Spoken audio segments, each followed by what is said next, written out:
Rabbi Nachman once said in relation to lesson number 6 of Likutei Moharan, he said that wherever a Rav, a teacher, and a student meet, come together, he says this is called the joining of Moshe Rabbeinu, our teacher, Yoshua, the disciple Joshua, and the Ohel Moed, the tent of meeting.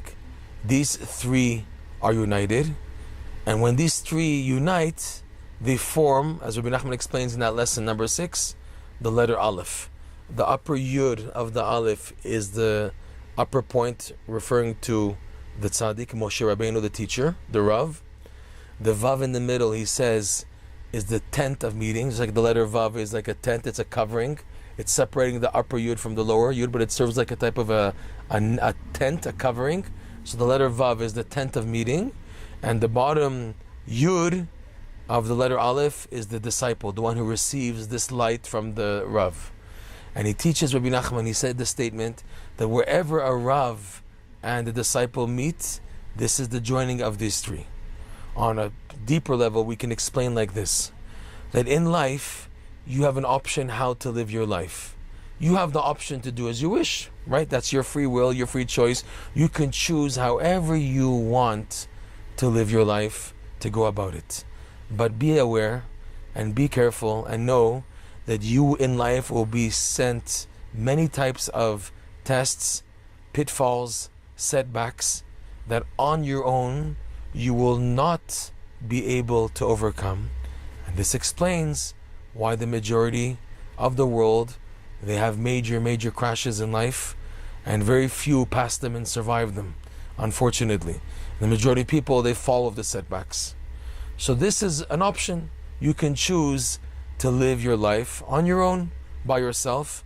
Even in Judaism, even in learning Torah and serving Hashem, you can also choose to have your own pathway where you decide how and what and however. All your decisions in Judaism, in Torah observance, everything, you can choose it.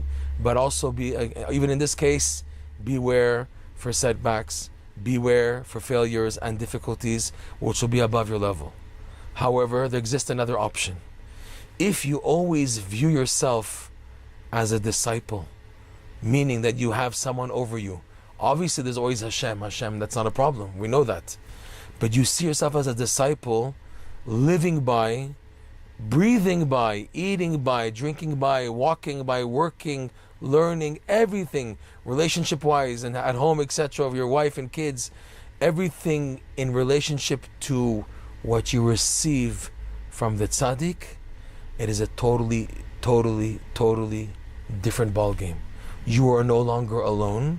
You are now connecting to a higher force, which is true above your level. This is the light of the tzaddikim guiding you. And they guarantee you, in other words, this force, this strength, this koach, this light, this holiness, whatever you want to call it, gives you the weapons and the force to overcome all the setbacks in life, all the pitfalls. It gives you a higher dosage of emunah and bitachon, trust and faith in Hashem, which you don't have on your own, to be able to overcome everything.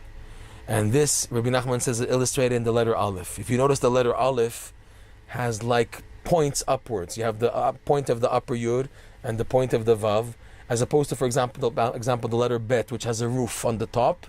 The letter Aleph has like sticks. It's like stick-shaped, if you want to say. And those sticks serve to represent like channels, conduits of bringing down from above to below. That's the idea of the spitzes, the points at the top of the letter Aleph going downwards to illustrate that you are drawing to you divine force from above, which is above your level, to help you in the situations which are also going to be above your level, and with this merit to overcome setbacks and difficulties and obstacles and tests, no matter what. And this Rabbi Nachman teaches the idea that wherever a Rav and student join, meaning you don't view yourself as being alone. I am a student of a certain tzaddik, whoever, whatever it is, but we have to also find the tzaddik. But I see myself as a disciple of the tzaddik. Then you activate Moshe, Yoshua, that's the giver and the receiver, the Rav and the Talmid, the teacher and the disciple. And the tent of meeting, the Ohel Moed, is always illustrated as the place where all the bounty came out to. That's the tent of meeting. What does it mean, the tent of meeting? It was on the pshat, on a simple meaning. It's where Moshe Rabbeinu assembled the Jews to teach them Torah, which also was a transmission of the whole divine bounty, because the whole world receives from the Torah. But also the tent of meeting of the upper worlds, Ohel Moed, a place of meeting, a time of meeting and place where all the bounty of the upper worlds comes to meet this world. That's why, to understand why we need a Beit HaMikdash.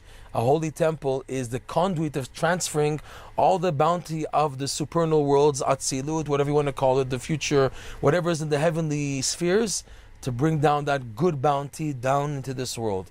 And the backbone message of everything is that Hashem is guiding, for sure. But that was the tent of meeting. And this is activated whenever there's a Rav and a Talmid, a Rebbe, a teacher, a master, and a disciple. This brings down Shefa. And this is the key for survival, believe it or not, to view yourself always as a Talmid and looking to connect the tzaddikim, to live by what they're teaching you. You have a better chance than if you were on your own.